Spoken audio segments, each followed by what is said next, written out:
दर्शन दीजो श्री मंदिर उगते प्रभात तारा प्रेमदास ने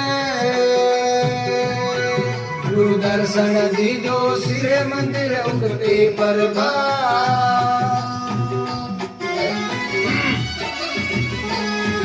गुरु सागर में लग बेड़ा रहता ने क्यों ते छोड़ियो मारो साथ असम पसमरी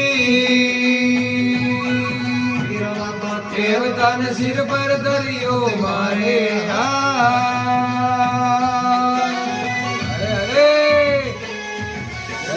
सागर में लग बेड़ा रहता ने क्यों ते छोड़ियो मारो असम पसमरी।